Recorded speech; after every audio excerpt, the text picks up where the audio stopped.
നമുക്ക് ഇന്നൊരു വീട് നോക്കാം. ഈ വീട് നമ്മൾ മുൻപേ പറഞ്ഞിട്ടുള്ള വീട് പോലെയല്ല, കുറച്ച് വ്യത്യാസമുണ്ട്. അതായത് വാസ്തുവിൽ ദിക്കും വിധിക്കും എന്ന് പറയുന്നുണ്ട്. ഇപ്പൊ ഈ വീട് എന്ന് പറഞ്ഞു കഴിഞ്ഞാൽ വിധിക്കിലെ വീടാണ്. ഇപ്പൊ ഈ വീടിന്റെ ദർശനം അല്ലെങ്കിൽ റോഡ് ഈ ഭാഗത്തെന്ന് വെച്ചോ. ഇപ്പൊ റോഡിലോട്ട് ഫേസ് ചെയ്ത് നിൽക്കുന്നത് ഏത് ഭാഗമാണ്? വടക്ക് പടിഞ്ഞാറാണ്. സാധാരണ ആണെങ്കിൽ എങ്ങനെ വരണം? പടിഞ്ഞാറ് വരണം. അപ്പം ഇത് മൂലകളെല്ലാം ദിക്കുകളിലേക്കും ദിക്കുകളെല്ലാം മൂലകളിലേക്കും ഇത് പോയിട്ടുണ്ട്. ഇതിനകത്ത് ലക്ഷക്കണക്കിന് വീടുകൾ നമുക്ക് ഉണ്ട്. അപ്പോൾ ഇതില് വാസ്തുവിൽ പറയുന്നത് ദിക്കിലെ വീടുകൾ, അതായത് കിഴക്ക് പടിഞ്ഞാറ് തെക്ക് വടക്ക്, ഇത് നാലുമാണ് മഹാദിക്കുകൾ. ഈ മഹാദിക്കിലെ വീടുകളാണ് നല്ല എന്ന് പറയുന്നുണ്ട്. വിധിക്കിലെ വീടുകൾ അത്ര ശുഭകരമല്ല എന്ന് വാസ്തുവിൽ പറയുന്നുണ്ട്. ഫെങ്ഷുയിൽ എന്താണ് പറയുന്നതെന്ന് വെച്ച് കഴിഞ്ഞാൽ, വിധിക്കിലെ വീടാണെങ്കിലും കുഴപ്പമില്ല, എൻട്രൻസിൽ നല്ല വാട്ടർ സ്റ്റാറും നല്ല മൗണ്ടൻ സ്റ്റാർ ഉള്ള ബെഡ്റൂം വരികയാണെന്നുണ്ടെങ്കിൽ നല്ല പ്രോസ്പെരിറ്റിയോട് കൂടി ആ വീട് മുന്നോട്ട് പോകുമെന്ന് നമുക്ക് ഫെങ്ഷുയിൽ പറയുന്നുണ്ട്. അങ്ങനെയാണെന്നുണ്ടെങ്കിൽ ഈ വീട്ടിൽ നമുക്ക് എവിടെ മെയിൻ ഡോറ് വെക്കാം, എവിടെ ബെഡ്റൂം വെക്കാം എന്നുള്ളതാണ് നിങ്ങളുമായിട്ട് ഇന്ന് ഷെയർ ചെയ്യുന്നത്.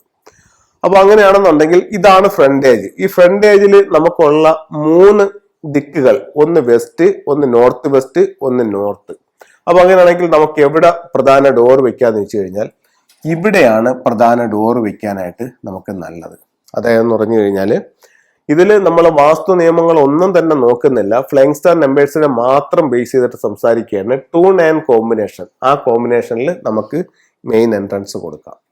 അടുത്തത് ബെഡ്റൂം ഏത് ഭാഗത്ത് ചെയ്യാന്ന് പറഞ്ഞു കഴിഞ്ഞാൽ, ഒന്ന് ഈ ഭാഗത്ത് നമുക്ക് ബെഡ്റൂം വെക്കാം. ഇവിടെ ലിവിങ്, ഇവിടെ ബെഡ്റൂം. ഈ ഭാഗത്തും നമുക്ക് ബെഡ്റൂം വെക്കാം, നല്ല മൗണ്ടൻ സ്റ്റാറിൽ ബെഡ്റൂം വെക്കാം. അപ്പൊ ഈ 2 ഭാഗങ്ങൾ ബെഡ്റൂം, ഇവിടെ മെയിൻ ഡോർ വെക്കാം. ബാക്കിയുള്ള സ്ഥലങ്ങൾ നമുക്ക് എന്ത് വേണമെന്ന് വെച്ച് കഴിഞ്ഞാൽ തീരുമാനിക്കാം. അപ്പം വാസ്തു പ്രകാരം ആണെന്നുണ്ടെങ്കിൽ നമുക്ക് ദിക്കുകളെ ബേസ് ചെയ്തിട്ടാണ് പറയുന്നത്. ദിക്കിലെ വീട് നല്ലത്, വിധിക്കിലെ വീട് കൊള്ളില്ല. അതേസമയം നമ്മൾ ഫെങ്ഷുയിലേക്ക് പോകുമ്പോഴത്തേക്കെന്ന് പറഞ്ഞു കഴിഞ്ഞാൽ, എൻട്രൻസിൽ നല്ല വാട്ടർ സ്റ്റാർ വരികയും ബെഡ്റൂമിൽ നല്ല മൗണ്ടൻ സ്റ്റാർ വരികയും രീതിയിൽ ആ വീട് സെറ്റ് ചെയ്ത് കഴിഞ്ഞാൽ അത് ദോഷമില്ലാതെ നല്ല പ്രോസ്പെരിറ്റിയോടുകൂടി മുന്നോട്ട് പോകുന്നതാണ്. അപ്പൊ ഇതുപോലെ ഒരുപാട് വീടുകളെയും കൺസൾട്ട് ചെയ്തിട്ടുണ്ട്. ഇതുപോലെ എൻട്രൻസിൽ നല്ല സ്റ്റാറും ബെഡ്റൂമിൽ നല്ല മൗണ്ടൻ സ്റ്റാറും ഉള്ളതാണെങ്കിൽ വിധിക്കിൽ പോലും ഒരു ബുദ്ധിമുട്ടും ഇല്ലാതെ നല്ല രീതിയിൽ ആ വീട് മുന്നോട്ട് പോകുന്നുണ്ട്. അതേസമയം ആ മോശം സ്റ്റാറുകളാണെന്നുണ്ടെങ്കിൽ ഉറപ്പായിട്ടും അതിന്റെ ദോഷഫലങ്ങൾ അനുഭവിക്കേണ്ടി വരുന്നുണ്ട്. ഇപ്പൊ ഇതേ സ്റ്റാർ തന്നെ നമുക്ക് ഈ ഭാഗത്താണ് ഡോർ വന്നതെന്ന് വെച്ചോ, റോഡ് വന്നാക്കുന്ന ഈ ഭാഗത്താണെന്ന് വെച്ചോ. അങ്ങനെയാണെങ്കിൽ ഇതിനകത്ത് നമുക്കൊരു എൻട്രൻസ് വെക്കാനേ സ്ഥലമില്ല. കാരണം എന്ന് പറഞ്ഞാൽ ഈ ഭാഗത്ത് നമ്മൾ എൻട്രൻസ് കൊണ്ട് കൊടുത്താൽ ഇവിടെ ടോട്ടൽ ലോസ് ആണ്. ഇവിടെ എൻട്രൻസ് കൊണ്ട് കൊടുത്താൽ ടെൻഷനാണ്, ഇവിടെ എൻട്രൻസ് കൊണ്ട് കൊടുത്താൽ അസുഖമാണ്. അപ്പൊ ഈ ഭാഗത്ത് നമുക്ക് ഒരിതില്ല. ഈ ഇങ്ങനെയൊക്കെ വരുന്ന വീടുകളാണെങ്കിൽ വളരെ നമ്മൾ കെയർ ചെയ്തില്ല എന്നുണ്ടെങ്കിൽ നമുക്ക് ഒരുപാട് ബുദ്ധിമുട്ടുകൾ ആ വീട്ടിൽ നിന്ന് അനുഭവിക്കേണ്ടി വരും. അപ്പൊ നമ്മൾ എപ്പോഴും വാസ്തു ഫോളോ ചെയ്യുന്നതിനോടൊപ്പം തന്നെ ഫെങ്ഷുയും കൂടെ ഫോളോ ചെയ്യുകയാണെന്നുണ്ടെങ്കിൽ നല്ലൊരു, നമ്മൾ ഉദ്ദേശിക്കുന്നതിന്റെ അപ്പുറത്തോട്ടുള്ള ഒരു ലൈഫ് നമുക്ക് ഏൺ ചെയ്യാനായിട്ട് അല്ലെങ്കിൽ ജീവിതത്തിൽ മുന്നേറാനായിട്ട് നമുക്ക് സാധിക്കുന്നതാണ്.